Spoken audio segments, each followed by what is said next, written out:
Comenzamos nuestra charla semanal. Buenas noches y me alegro muchísimo de tener, como siempre, esta ocasión de ponerme en contacto con vosotros. Esta semana, la que ha transcurrido, hemos tenido varios acontecimientos que convenía ahora comentarlos. Muchos de ellos habéis tenido noticias por la televisión o por la radio o por la prensa. Otros quizás han pasado desapercibidos porque no han sido precisamente aquí en nuestro territorio, en nuestra cercanía, pero sí han sido asuntos muy de la Iglesia, muy eclesiales, como es concretamente el viaje del Santo Padre Francisco, el Papa, al continente africano. Para nosotros esto es algo que está muy lejos. Hablamos de África como si habláramos de otro mundo. Está en este mundo también. Es parte de este mundo en que vivimos, aunque no de esta sociedad que nosotros formamos. Pero África, que por una parte para nosotros concretamente no está tan lejana porque tenemos el estrecho de Gibraltar por medio y enseguida está África ahí encima, pero el continente africano es inmensamente grande y está constituido por un montón grande también de nacionalidades. La mayoría de ellas no podíamos en este momento, o yo al menos no puedo dar un número exacto, pero en gran parte cristiana, aunque sean africanos, aunque sean de otro continente, de otro color, de otras razas. Hay una gran multitud que pertenece, como nosotros, a la Iglesia Católica. Y por eso el Papa, que es jefe y cabeza de esa Iglesia Católica, porque es el sucesor de Pedro, del apóstol al que el Señor envió y mandó llevar el Evangelio a todas partes, el Papa se ha sentido y se siente como es natural con la obligación de ir él en persona a evangelizar también a esa multitud de personas humanas que, aunque sean de otro continente, de otro color, de otras razas y de otra manera, son igualmente criaturas humanas, hijos de Dios, hermanos nuestros, y ahora también en la fe. El Papa, que tuvo un gesto de los muchos que él tiene a veces que no los esperamos, cuando le preguntaron al llegar, Santo Padre, ¿tiene usted miedo de venir a África? Dice, no, tengo miedo de los mosquitos. Es verdad, iba el Santo Padre a África en un momento en que algunos de esos países, concretamente uno, está en guerra, y era una guerra abiertamente hostil.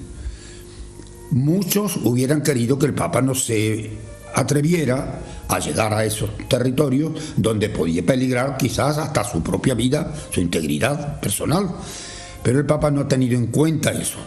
Allí había hijos suyos cristianos, había también muchísimas personas que, aunque no sean cristianas, también son hijos de Dios, y él se sentía con la obligación de estar muy cerca de ellos, de hablar con ellos personalmente, de llevar en persona el mensaje de Cristo, que el Papa tiene la obligación, porque para eso lo ha elegido Dios, de custodiar la fe y de comunicarla.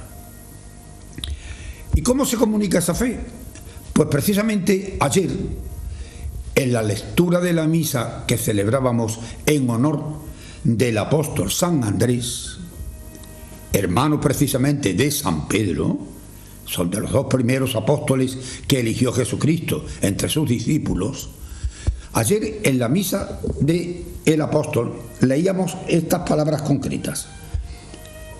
No hay distinción, dice el apóstol San Pablo en su carta a los romanos, no hay distinción entre judíos y griegos, ya que uno mismo es el Señor de todos, generoso con todos los que lo invocan.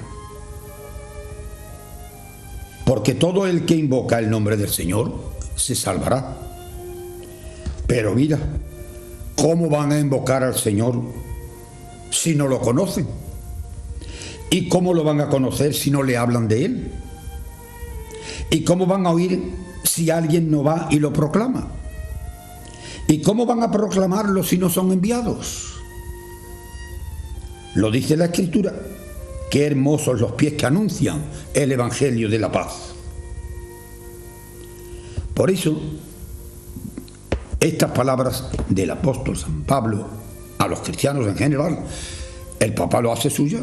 Y esos hombres y mujeres, esa multitud que puebla ese continente africano y tantas nacionalidades, de tantas lenguas, diferencias raciales, de color, de costumbres, de modos de vida, etc., el Papa se ha sentido también con la obligación de hacer lo que dice el apóstol.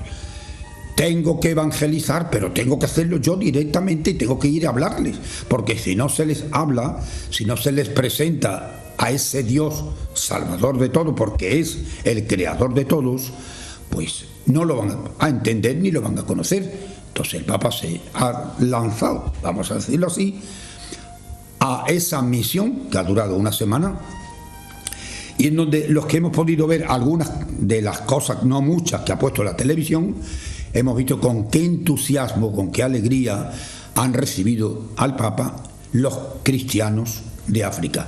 Pero no solo los cristianos, porque sabían quién era el que iba a visitarlos y lo esperaban, sino también muchos que no son cristianos, que son de religión islámica o maometana, o de las muchas religiones que existen en el país africano, que son religiones antiquísimas, creyentes, ellos en esas sus religiones ancestrales, también han acudido a ver al Papa, a escucharlo, a estar con él.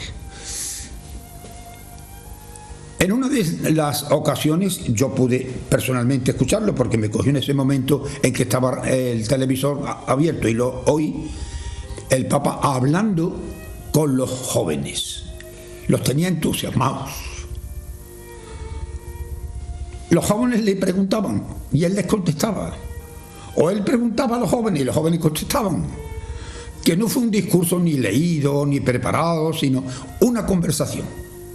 Y era una delicia escuchar al Papa hablando con esos muchachos.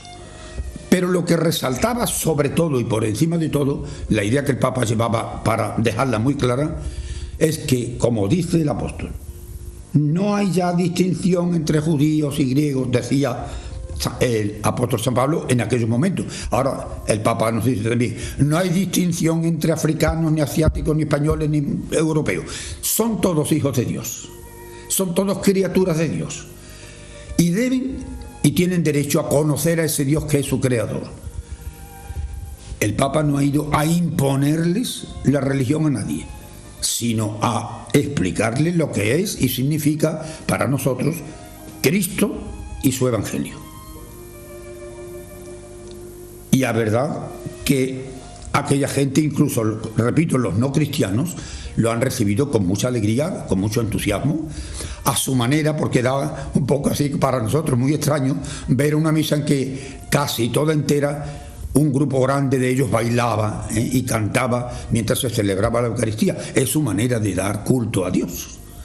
Nosotros lo hacemos de otra forma, nuestra cultura es otra, pero el Papa, como la Iglesia debe hacerlo, respeta todas las culturas, siempre que sean rectas y buenas, y a esas culturas las evangeliza, para que los principios fundamentales del Evangelio, que son los mismos para todos, se manifiesten en esas manifestaciones de cada cultura.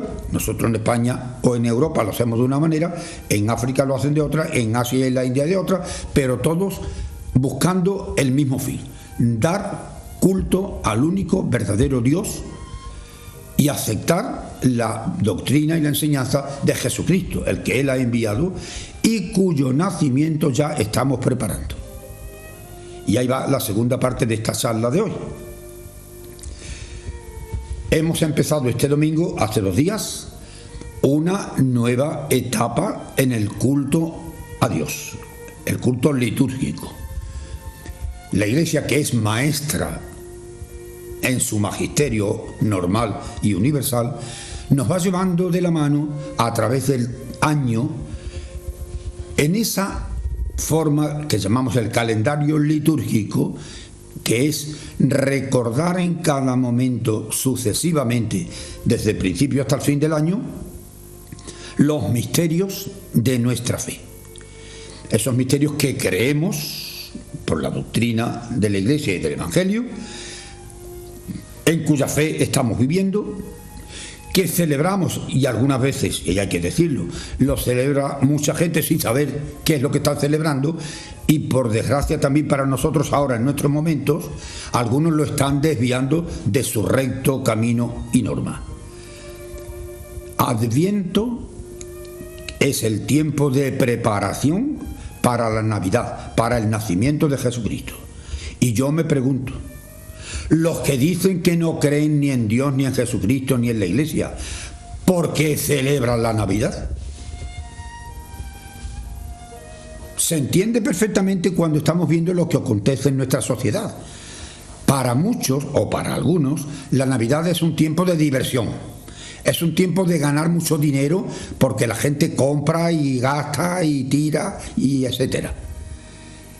Y así, en estos días vemos y oímos que en vez de hablar de Jesucristo, de su nacimiento, de su estancia aquí en la tierra, de que se hizo hombre por nosotros, como decimos en el credo, por obra del Espíritu Santo y naciendo de Santa María la Virgen, ese nacimiento de Cristo que preparamos, para muchos no es más que un momento de diversión, de vacaciones, de gastar dinero, de viajar y quitarse de un sitio y de otro, etcétera, etcétera. Y así vemos que se descristianiza o se intenta descristianizar lo que realmente nació y es un fundamento cristiano de la vida cristiana. Nosotros, a través del culto que damos a Dios a través del año, vamos viviendo y recordando y haciendo vida nuestra los misterios que vamos celebrando. Ahora el nacimiento de Cristo, luego vendrá la pasión y la muerte de Cristo en la Semana Santa, luego vendrán otros, pero el motivo de nuestra festividad, la natividad, el nacimiento de Jesucristo, es la razón de por qué los cristianos nos alegramos y celebramos estos días. Es extraño, pero así es, que precisamente en los días que estamos celebrando el nacimiento de Cristo, ya aquí en nuestras tierras están hablando de los carnavales. ¿Qué tendrá que ver la Navidad con los carnavales? Pues ya estamos metiendo también los carnavales en la televisión y en la radio y en la prensa y en las reuniones. Señores, vamos a darle a cada cosa su sitio y a cada momento su cosa. Estamos en Navidad. Navidad, nacimiento, natividad. ¿De quién? De Jesucristo. No de Mahoma, ni de los profetas, ni de los dioses falsos de la gentilidad. Navidad. Y Navidad universal. Porque, insisto, los que no creen en Jesucristo, los que no creen en la Iglesia, los que no tienen la fe cristiana, ¿por qué celebrar la Navidad? Que celebren otras cosas. Pero no se aprovechen de la Navidad cristiana para ellos medrar en sus manipulaciones, las que sean. Esto hay que decirlo porque realmente es así. ¿Qué tenemos que hacer nosotros los cristianos en este tiempo? Pues prepararnos como se preparó la humanidad desde la creación, cuando en el paraíso la primera pareja humana, Adán y Eva, desobedeciendo las normas que Dios le había puesto, pecaron. Y esa desobediencia a Dios, que es el pecado original, el pecado de origen, tenemos nosotros desde que nacemos. Ese pecado original se nos quita, se nos borra y se nos devuelve la gracia de Dios que nuestros primeros padres perdieron en su pecado, mediante la vivencia que tenemos en Cristo y en su redención. La gracia de Dios se nos manifiesta y se nos comunica a través de los sacramentos. Y esos sacramentos para nosotros no significan tener unos papeles por si los necesitemos algún día y unos libros donde constan esos papeles, sino son maneras de vivir nuestra fe, de ayudarnos a realizar en nosotros lo que significan esos misterios. La Navidad está preparándose como se prepararon infinitos hombres y mujeres desde la creación del mundo hasta que Cristo apareció aquí en la tierra en su nacimiento. Pasaron muchos miles de años. En la providencia de Dios, que solo Él conoce, nosotros no sabemos los designios de Dios, porque seríamos dioses si supiéramos lo que sabe Dios y lo que Él hace. Dios permitió que pasara todo ese tiempo, y tanto en la época de los patriarcas, como de los profetas, como del pueblo de Israel, elegido por Dios, etc., los hombres, las mujeres, vivieron con la esperanza de ese Mesías, de ese enviado de Dios, de ese Cristo que iba a venir. Lo habían anunciado los profetas, lo habían hablado de ellos los patriarcas, y Dios lo había ido revelando y manteniendo esa fe en el pueblo. Nosotros ahora no esperamos su nacimiento porque ya sabemos que nació. Vamos a celebrar su nacimiento con la esperanza de esa segunda venida, de la que también nos hablaba el Evangelio de estos días. Nos decía el Evangelio de ese domingo pasado, el primer domingo de Adviento: estad siempre preparados, el Señor va a venir, va a volver. No va a nacer de nuevo porque ya nació de la Virgen María y se nace solo una vez. Estamos celebrando y recordando ese nacimiento, pero esperando esa segunda venida al final de los tiempos. Y ese final de los tiempos que nadie sabe, nadie, porque el mismo Cristo dice, nadie, ni el Hijo siquiera, solo el Padre sabe cuándo y cómo, pero que llegará. Y entonces nuestra vida de cristianos tiene que ser un recorrido a través de nuestra existencia, pero sin perder de vista nunca que cada día que pasa nos va acercando más a esa venida del Señor. Para cada uno en el momento en que Dios lo va llamando de este mundo. Para todos en general, ese día que vendrá. Y no sabemos cuándo ni cómo, pero que el Señor nos lo tiene anunciado. Por eso, el Adviento, la esperanza, no debe perderla nunca el cristiano. Y por eso la Iglesia nos dice, en estos días que anteceden a la celebración del nacimiento de Cristo en Belén, los cristianos nos preparamos, pedimos, esperamos, esperanzándonos en su palabra, que Él vino, pero volverá. Y volverá no naciendo de nuevo en el pesebre, sino rodeado, como dice el Evangelio, de sus ángeles para juzgar al mundo. Juzgar, que no quiere decir condenar. El juicio condena al que es culpable, absuelve al que es inocente. Cristo viene como juez. Él juzgará a cada uno según su comportamiento, según sus obras. Dios no sería justo si le diera premio al que ha sido merecedor de un castigo.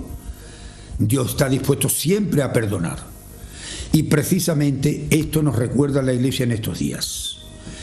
El día 8, Dios mediante, la festividad de la Inmaculada Concepción, el Papa Francisco proclamará solemnemente y para todo el mundo el jubileo de la misericordia. Misericordia, que quiere decir amor que perdona, amor que comprende, amor que quiere olvidarse de la ofensa que le hemos hecho, porque nos ama tan infinitamente que basta con que le pidamos perdón para que el Señor nos abra sus brazos y nos acoja en su seno.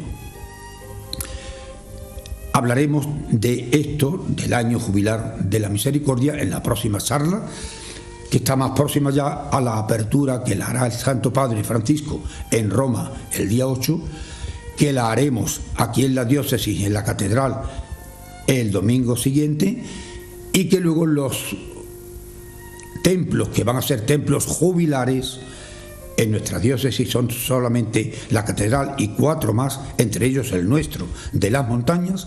Hablaremos de ello y la consecuencia que debe tener para nosotros cristianos esa llamada que nos hace el Señor a acogernos a su misericordia. Vamos a aprovechar estos días, esta gracia de Dios. Vamos a celebrar con verdadero gozo y alegría el nacimiento de Cristo, pero al estilo cristiano, no en la forma pagana en que muchos lo hacen. El Señor quiere y se alegra de que celebremos su nacimiento, que Él ha venido para eso. Los primeros que lo celebraron y lo cantaron mucho fueron los ángeles, allí mismo en Belén. Y lo mismo que los ángeles en Belén y los pastores, que fueron los primeros llamados. Y miren ustedes qué cosa más curiosa, pero que así es. No fueron llamados los magnates, los que manejaban la sociedad, los muy entretenidos y engreídos, que lo sabía como los hay siempre. Los ángeles llamaron a los pastores, a los infelices, a los que el pueblo ni se le echaba cuenta siquiera, aquellos pobres hombres que pasaban su vida día y noche guardando su ganado. Los primeros que adoraron a Cristo después de los ángeles fueron estos, los pobres, los humildes, los sencillos, los pastores de Belén. También el Señor nos llama ahora a que nosotros lo hagamos en la manera que lo hicieron ellos. Los pastores, dice el Evangelio, fueron corriendo, así, no tranquilamente, fueron corriendo a Belén a ver qué es lo que le habían dicho los ángeles. Y volvieron dando gloria a Dios y comunicando a todo el mundo, a los que estaban a su lado, lo que habían visto y oído. Esta es nuestra misión de cristianos, ahora con motivo de la Navidad que esperamos y de la que nos vamos a aprovechar, Dios mediante, dentro de 3 semanas. Ya desde hoy yo deseo que la tengáis todos muy feliz, pero con la felicidad que da Dios, su presencia entre nosotros. Esa felicidad que nos la da el lujo, el dinero, la francachela, las diversiones, eso no da nunca la felicidad. Ayer mismo me decía una persona que abunda en dinero, pero abunda mucho más en desgracia. Y me decía que es verdad, don José, de que el dinero no hace felices a la gente. Y es cierto. No sé si alguna vez le dije a ustedes una frase de Santa Teresa de Calcuta, la Madre Teresa. Dice, conocí a un hombre que era tan pobre, que no tenía más que mucho dinero. Nada más. No tenía dinero para comprar el cariño, porque el cariño no se compra con dinero. No tenía dinero para comprar la felicidad, porque el dinero no da la felicidad tampoco. Lo estamos viendo estos días, desgraciadamente. Imponer a la fuerza el que yo acepte a Dios o acepte esta religión, tampoco. Esos fanáticos que en estos días ha sonado mucho lo de Francia, pero mucho más que en Francia está ocurriendo en otras muchas naciones, sobre todo en los lugares en donde han impuesto ellos su norma y su ley. Ellos estiman o dicen que su profeta Mahoma les manda a matar. Nuestro profeta Jesucristo nos dice, no matarás, amarás a tu prójimo como a ti mismo, perdonarás. Y el perdón no consiste en decir yo te perdono, sino incluso amar hasta a vuestros enemigos. Miren ustedes qué diferencia. Ellos quieren imponer su religión matando. Cristo nació y se hizo hombre por nosotros para salvarnos y nos salvó muriendo en la cruz. Por eso nosotros estos días, al celebrar su venida y su nacimiento, vamos a alegrarnos muchísimo y vamos a intentar comunicar y llevar esa alegría a los que nos rodean. Vamos a empezarlo ya, sin esperar más tiempo. Que Dios os guarde.